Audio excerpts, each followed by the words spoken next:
आज जब मैं सुबह दिल्ली से निकला तो बहुत ही अद्भुत संयोग हुआ। अमृत महोत्सव के प्रारंभ होने से पहले आज देश की राजधानी में अमृत वर्षा भी हुई और वरुण देव ने आशीर्वाद भी दिया। ये हम सभी का सौभाग्य है कि हम आजाद भारत के इस ऐतिहासिक कालखंड के साक्षी बन रहे हैं। आज दांडी यात्रा की वर्षगांठ पर हम बापू की इस कर्मस्थली पर इतिहास बनते भी देख रहे हैं और इतिहास का हिस्सा भी बन रहे हैं। आज आजादी के अमृत महोत्सव का प्रारंभ हो रहा है, पहला दिन है।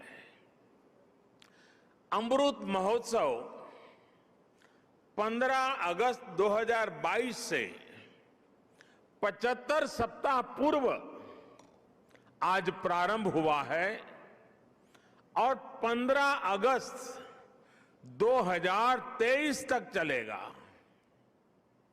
हमारे यहां मान्यता है कि जब कभी ऐसा अवसर आता है तब सारे तीर्थों का एक साथ संगम हो जाता है। आज एक राष्ट्र के रूप में भारत के लिए भी ऐसा ही पवित्र अवसर है। आज हमारे स्वाधीनता संग्राम के कितने ही पुण्य तीर्थ, कितने ही पवित्र केंद्र साबरमती आश्रम से जुड़े रहे हैं। स्वाधीनता संग्राम की पराकाष्ठा को प्रणाम करने वाली अंडमान की सेल्यूलर जेल, अरुणाचल प्रदेश से एंग्लो इंडियन वॉर की गवाह केकर मॉर्निंग की भूमि, मुंबई का अगस्त क्रांति मैदान, पंजाब का जलियांवाला बाग, उत्तर प्रदेश का मेरठ, काकोरी और झांसी, देश भर में ऐसे कितने ही स्थान पर आज एक साथ इस अमृत महोत्सव का श्री गणेश हो रहा है। ऐसा लग रहा है जैसे आजादी के असंख्य संघर्ष, असंख्य बलिदानों का और असंख्य तपस्याओं की ऊर्जा पूरे भारत में एक साथ पुनर्जागृत हो रही है। मैं इस पुण्य अवसर पर बापू के चरणों में अपने श्रद्धा सुमन अर्पित करता हूं। मैं देश के स्वाधीनता संग्राम में अपने आप को आहूत करने वाले, देश को नेतृत्व देने वाली सभी महान विभूतियों के चरणों में आदरपूर्वक नमन करता हूं, उनका कोटि कोटि वंदन करता हूं।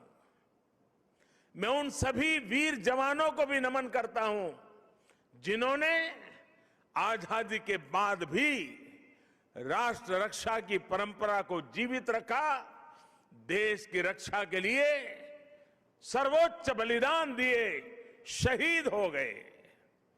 जिन पुण्य आत्माओं ने आजाद भारत के पुनर्निर्माण में प्रगति की एक एक ईंट रखी, 75 वर्ष में देश को यहां तक लाए, मैं उन सभी के चरणों में भी अपना प्रणाम करता हूं।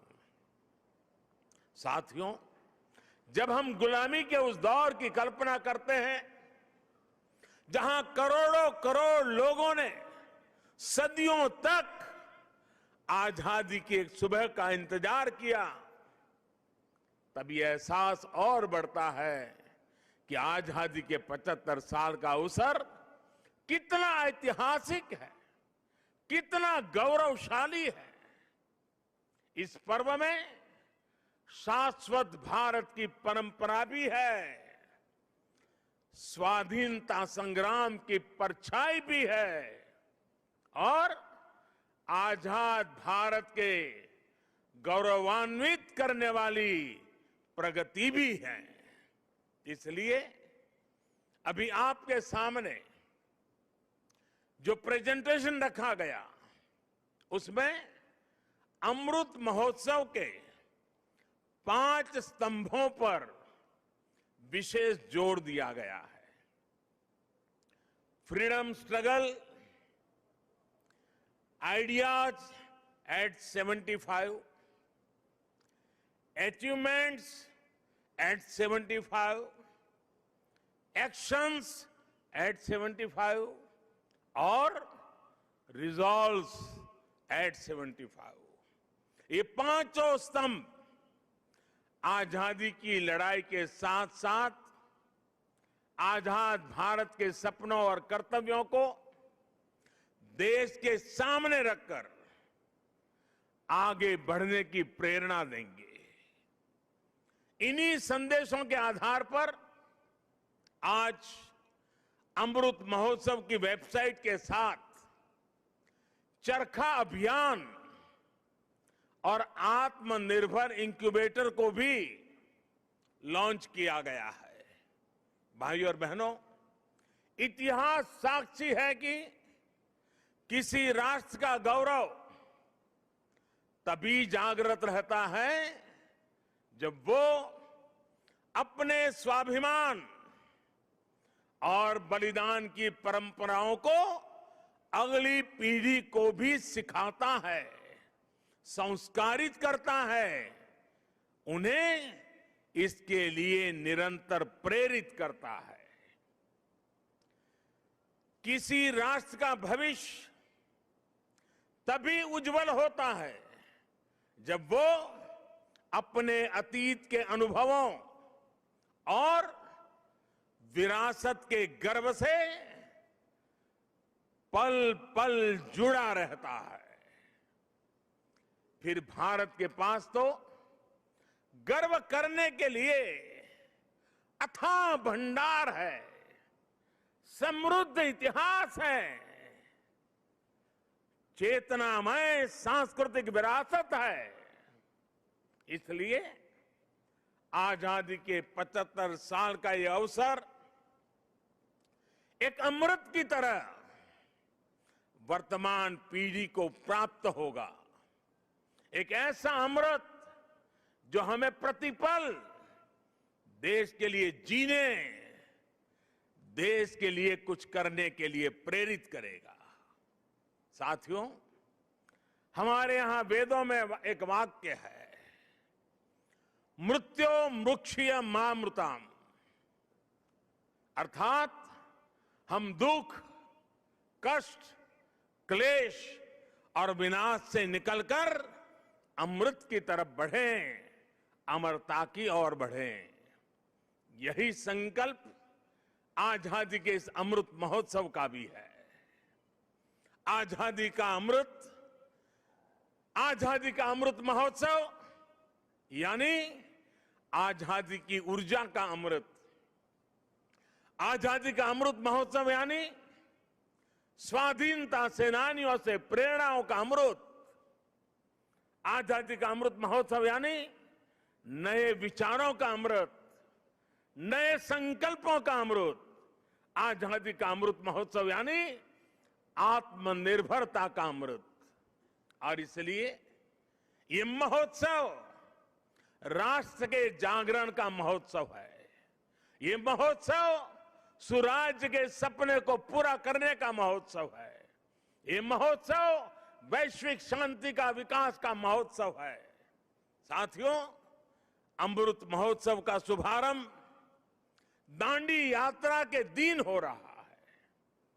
उस ऐतिहासिक क्षण को पुनर्जीवित करने के लिए एक यात्रा भी अभी शुरू होने जा रही है।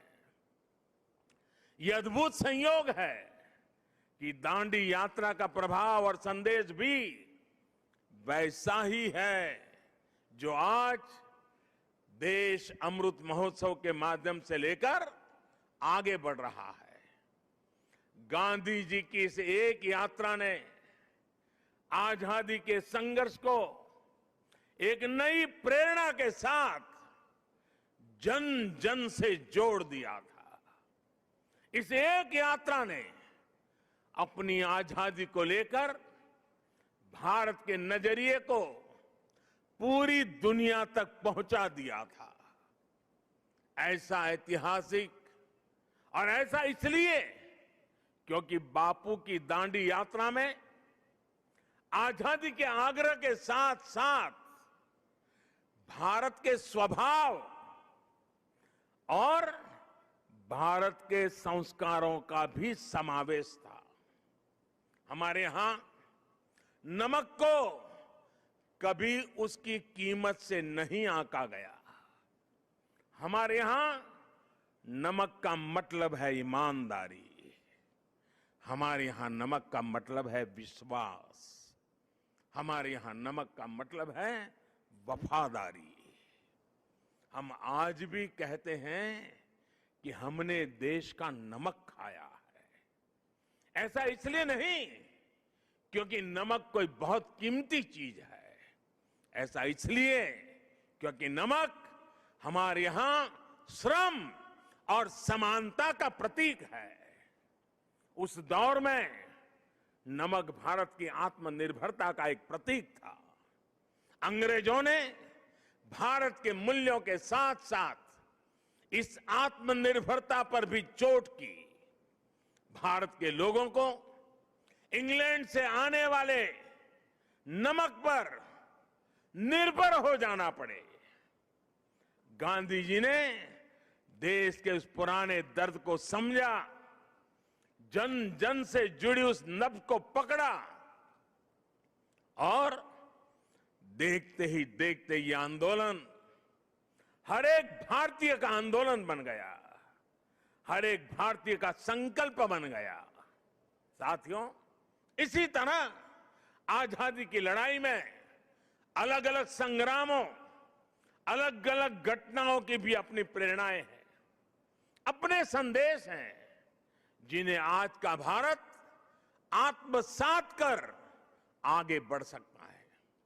1857 का स्वातंत्र संग्राम, महात्मा गांधी का विदेश से लौटना, देश को सत्याग्रह की ताकत फिर याद दिलाना, लोकमान्य तिलक का पूर्ण स्वराज का आह्वान, नेताजी सुभाष चंद्र बोस के नेतृत्व में आजाद हिंद फौज का दिल्ली मार्च, दिल्ली चलो, ये नारा आज भी हिंदुस्तान भूल नहीं सकता है। 1942 का अविस्मरणीय आंदोलन, अंग्रेजों भारत छोड़ो का वो उद्घोष, ऐसे कितने ही अनगिनत पड़ाव जिनसे हम प्रेरणा लेते हैं, ऊर्जा लेते हैं। ऐसे कितने ही हुतात्मा सेनानी हैं जिनके प्रति देश हर रोज अपनी कृतज्ञता व्यक्त करता है। 1857 की क्रांति के मंगल पांडे, तात्या टोपे जैसे वीर हों, अंग्रेजों की फौज के सामने निर्भीक गर्जना करने वाली रानी लक्ष्मीबाई हो, कित्तूर की रानी चेन्नम्मा हो, रानी गाइडिनल्यू हो, चंद्रशेखर आजाद, रामप्रसाद बिस्मिल, भगत सिंह, सुखदेव, राजगुरु, अत्फाउल्लाह खां, गुरु राम सिंह, टिटू जी, पोल रामास्वामी जैसे वीर हो, या फिर पंडित नेहरू, सरदार पटेल, बाबा साहब आंबेडकर, सुभाष चंद्र बोस, मौलाना आजाद, खान अब्दुल गफार खान, वीर सावरकर जैसे अनगिनत जननायक, ये सभी महान व्यक्तित्व आजादी के आंदोलन के पथदर्शक रहे हैं। आज इन्हीं के सपनों को भारत बनाने के लिए, उनके सपनों का भारत बनाने के लिए हम सामूहिक संकल्प ले रहे हैं, इनसे प्रेरणा ले रहे हैं।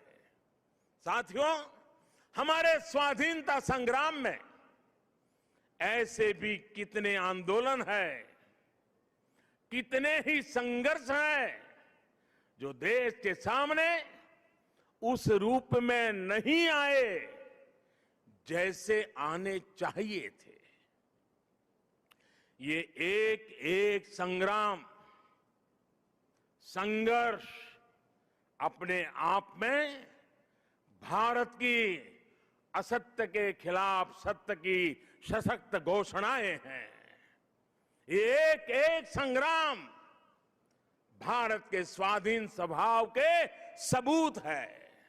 ये संग्राम इस बात का भी साक्षात प्रमाण है कि अन्याय, शोषण और हिंसा के खिलाफ भारत की जो चेतना राम के युग में थी, महाभारत के कुरुक्षेत्र में थी, हल्दी घाटी की रणभूमि में थी, शिवाजी के उद्घोष में थी, वही शाश्वत चेतना, वही अदम्य शौर्य भारत के हर क्षेत्र, हर वर्ग और हर समाज ने आजादी की लड़ाई में अपने भीतर प्रज्वलित करके रखा था। जननी जन्मभूमिश्च स्वर्गादपि करियसी, ये मंत्र आज भी हमें प्रेरणा देता है। आप देखिए हमारे इस इतिहास को, कोल आंदोलन हो या हो संघर्ष, खासी आंदोलन हो या संथाल क्रांति, कछोहा कछार नागा संघर्ष हो या कूका आंदोलन, भील आंदोलन हो या मुंडा क्रांति, सन्यासी आंदोलन हो या रमोसी संघर्ष, कित्तूर आंदोलन, त्रावणकोर आंदोलन, बारडोली सत्याग्रह, चंपारण सत्याग्रह, संबलपुर संघर्ष, चुआर संघर्ष, बुंदेल संघर्ष, ऐसे कितने ही संघर्ष और आंदोलनों ने देश के हर भूभाग को, हर कालखंड में आजादी की ज्योति से प्रज्वलित रखा। इस दौरान हमारी सिख गुरु परंपरा ने देश की संस्कृति, अपने रीति रिवाज की रक्षा के लिए हमें नई ऊर्जा दी, प्रेरणा दी, त्याग और बलिदान का रास्ता दिखाया। और इसका एक और अहम पक्ष है जो हमें बार बार याद करना चाहिए। साथियों, आजादी के आंदोलन की इस ज्योति को निरंतर जागृत करने का काम पूर्व, पश्चिम, उत्तर, दक्षिण, हर दिशा में, हर क्षेत्र में हमारे संतों ने, महंतों ने, आचार्यों ने, भगवतों ने निरंतर किया था। एक प्रकार से भक्ति आंदोलन ने राष्ट्रव्यापी स्वाधीनता आंदोलन की पीठिका तैयार की थी। पूर्व में चैतन्य महाप्रभु, रामकृष्ण परमहंस, श्रीमद शंकर देव जैसे संतों के विचारों ने समाज को दिशा दी, अपने लक्ष्य पर केंद्रित रखा। पश्चिम में मीराबाई, एकनाथ, तुकाराम, रामदास, नरसिंह मेहता हुए। उत्तर में संत रामानंद, कबीरदास, गोस्वामी तुलसीदास, सूरदास, गुरु नानक देव, संत रैदास। दक्षिण में माधवाचार्य, निम्बाकारचार्य, वल्लभाचार्य, रामानुजाचार्य हुए। भक्ति काल के इसी खंड में मलिक मोहम्मद जायसी, रसखान, सूरदास, केशवदास, विद्यापति जैसे महानुभावों ने अपनी रचनाओं से समाज को अपनी कमियां सुधारने के लिए प्रेरित किया। ऐसे अनेकों व्यक्तित्वों के कारण यह आंदोलन क्षेत्र की सीमा से बाहर निकल करके पूरे भारत के जन जन को अपने आप में समेट लिया। आजादी के असंख्य आंदोलनों में ऐसे कितने ही सेनानी, संत आत्माएं, ऐसे अनेक वीर बलिदानी हैं जिनकी एक एक गाथा अपने आप में इतिहास का एक एक स्वर्णिम अध्याय है। हमें इन महानायकों, महानायिकाओं, उनका जीवन इतिहास भी देश के सामने पहुंचाना है। इन लोगों की जीवन गाथाएं, उनके जीवन का संघर्ष हमारे स्वतंत्रता आंदोलन के उतार चढ़ाव, कभी सफलता कभी असफलता, हमारी आज की पीढ़ी को जीवन का हर पाठ सिखाएगी। एकजुटता क्या होती है, लक्ष्य को पाने की जिद क्या होती है, जीवन का हर रंग वो और बेहतर तरीके से समझेंगे। भाई और बहनों, आपको याद होगा इसी भूमि के वीर सपूत श्यामजी कृष्ण वर्मा अंग्रेजों की धरती पर रहकर उनकी नाक के नीचे जीवन की आखिरी सांस तक आजादी के लिए संघर्ष करते रहे, लेकिन उनकी अस्थियां 7 दशकों तक इंतजार करती रहीं कि कब उन्हें भारत माता की गोद नसीब होगी। आखिरकार 2003 में विदेश से श्यामजी कृष्ण वर्मा की अस्थियां मैं अपने कंधे पर उठा करके ले आया था। ऐसे कितने ही सेनानी हैं, देश पर अपना सब कुछ समर्पित कर देने वाले लोग हैं। देश के कोने कोने से कितने ही दलित, आदिवासी, महिलाएं और युवा हैं जिन्होंने असंख्य तप और त्याग किए। याद करिए तमिलनाडु के 32 वर्षीय नौजवान कोडिकात कुमरन, उनको याद कीजिए। अंग्रेजों ने उस नौजवान को सिर में गोली मार दी, लेकिन उन्होंने मरते हुए भी देश के झंडे को जमीन में नहीं गिरने दिया। तमिलनाडु में उनके नाम से ही कोडिकात शब्द जुड़ गया, जिसका अर्थ है झंडे को बचाने वाला। तमिलनाडु की ही वेलु नाचियार वो पहली महारानी थी जिन्होंने अंग्रेजी हुकूमत के खिलाफ लड़ाई लड़ी थी। इसी तरह हमारे देश के आदिवासी समाज ने अपनी वीरता और पराक्रम से लगातार विदेशी हुकूमत को घुटनों पर लाने का काम किया। झारखंड में भगवान बिरसा मुंडा, उन्होंने अंग्रेजों को चुनौती दी थी। तो मुर्मू भाइयों ने संथाल आंदोलन का नेतृत्व किया था। ओडिशा के चक्रा बिसोई ने लड़ाई छेड़ी तो लक्ष्मण नायक ने गांधीवादी तरीकों से चेतना फैलाई।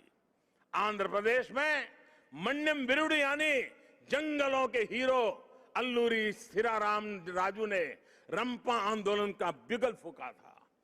पासलथा खुंगचेरा ने मिजोरम की पहाड़ियों में अंग्रेजों से लोहा लिया था। ऐसे ही गोमधर, कंवर, लसित बोरफुकन और सीरत सिंह जैसे असम और पूर्वोत्तर के अनेकों स्वाधीनता सेनानी थे जिन्होंने देश की आजादी में योगदान दिया है। यहां गुजरात में बड़ौदा के पास जांबुगाड़ा जाने के रास्ते पर हमारे नायका कौम के आदिवासियों को बलिदान कैसे भूल सकते हैं। मानगढ़ में गोविंद गुरु के नेतृत्व में सैकड़ों आदिवासियों का नरसंहार हुआ। उन्होंने लड़ाई लड़ी। देश इनके बलिदान को हमेशा याद रखेगा। साथियों, मां भारती के ऐसे ही वीर सपूतों का इतिहास देश के कोने कोने में, गांव गांव में है। देश इतिहास के इस गौरव को सहेजने के लिए पिछले 6 सालों से सजग प्रयास कर रहा है। हर राज्य, हर क्षेत्र में इस दिशा में प्रयास किया जा रहा है। दांडी यात्रा से जुड़े स्थल का पुनरुद्धार देश ने 2 साल पहले ही पूरा किया था। मुझे खुद इस अवसर पर दांडी जाने का सौभाग्य मिला था। अंडमान में जहां नेताजी सुभाष बोस ने देश की पहली आजाद सरकार बनाकर तिरंगा फहराया था, देश ने उस विस्मृत इतिहास को भी भव्य आकार दिया है। अंडमान निकोबार के द्वीपों को स्वतंत्रता संग्राम के नामों पर रखा गया है। आजाद हिंद सरकार के 75 साल पूरे होने पर लाल किले पर भी आयोजन किया गया, तिरंगा फहराया गया और नेताजी सुभाष बाबू को श्रद्धांजलि दी गई। गुजरात में सरदार वल्लभ भाई पटेल की विश्व की सबसे ऊंची प्रतिमा उनके अमर गौरव को पूरी दुनिया तक पहुंचा रही है। जलियांवाला बाग में स्मारक हो या फिर पाइका आंदोलन की स्मृति में स्मारक, सभी पर काम हुआ। बाबा साहब आंबेडकर से जुड़े जो 7 दशकों से भूले बिसरे पड़े थे, उनका भी विकास देश ने पंचतीर्थ के रूप में किया है। इन सबके साथ ही देश ने आदिवासी स्वाधीनता सेनानियों के इतिहास को देश तक पहुंचाने के लिए, आने वाली पीढ़ियों के लिए पहुंचाने के लिए हमारे आदिवासियों के संघर्ष की कथाओं को जोड़ता हुआ देश में म्यूजियम बनाने का एक प्रयास शुरू किया है। साथियों, आजादी के आंदोलन के इतिहास की तरह ही आजादी के बाद के 75 वर्ष की यात्रा सामान्य भारतीयों के परिश्रम, इनोवेशन, उद्यमशीलता का प्रतिबिंब है। हम भारतीय चाहे देश में रहे हो या फिर विदेशों में, हमने अपनी मेहनत से खुद को साबित किया है। हमें गर्व है हमारे संविधान पर, हमें गर्व है हमारी लोकतांत्रिक परंपराओं पर। लोकतंत्र की जननी भारत आज भी लोकतंत्र को मजबूती देते हुए आगे बढ़ रहा है। ज्ञान विज्ञान से समृद्ध भारत आज मंगल से लेकर चंद्रमा तक अपनी छाप छोड़ रहा है। आज भारत की सेना का सामर्थ्य अपार है, तो आर्थिक रूप से भी हम तेजी से आगे बढ़ रहे हैं। आज भारत का स्टार्टअप इकोसिस्टम दुनिया में आकर्षण का केंद्र बना है, चर्चा का विषय है।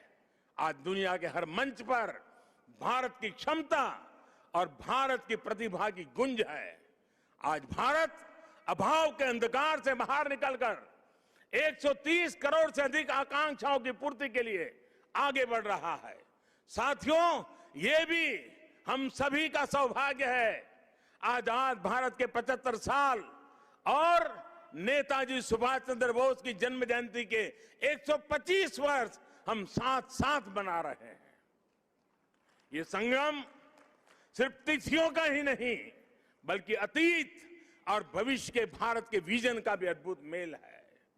नेताजी सुभाष चंद्र बोस ने कहा था कि भारत की आजादी की लड़ाई सिर्फ ब्रिटिश साम्राज्यवाद के विरुद्ध नहीं है, बल्कि वैश्विक साम्राज्यवाद के विरुद्ध है।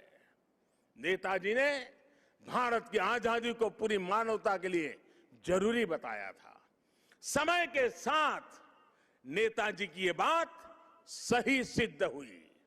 भारत आजाद हुआ तो दुनिया में दूसरे देशों में भी स्वतंत्रता की आवाजें बुलंद हुई और बहुत ही कम समय में साम्राज्यवाद का दायरा सिमट गया। और साथियों, आज भी भारत की उपलब्धियां आज सिर्फ हमारी अपनी नहीं है, बल्कि ये पूरी दुनिया को रोशनी दिखाने वाली है, पूरी मानवता को उम्मीद जगाने वाली है।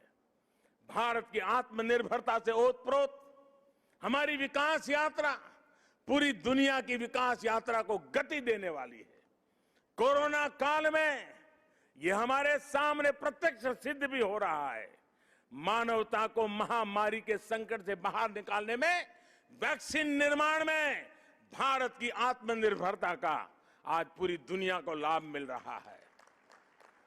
आज भारत के पास वैक्सीन का सामर्थ्य है, तो वसुधैव कुटुंबकम के भाव से हम सबके दुख दूर करने में काम आ रहे हैं। हमने दुख किसी को नहीं दिया, लेकिन दूसरों का दुख कम करने में खुद को खपा रहे हैं। यही भारत का आदर्श है, यही भारत का शाश्वत दर्शन है, यही आत्मनिर्भर भारत का भी तत्व ज्ञान है। आज दुनिया के देश भारत का धन्यवाद कर रहे हैं, भारत में भरोसा कर रहे हैं। यही नए भारत के सूर्योदय की पहली छटा है, यही हमारे भव्य भविष्य की पहली आभा है। साथियों, गीता में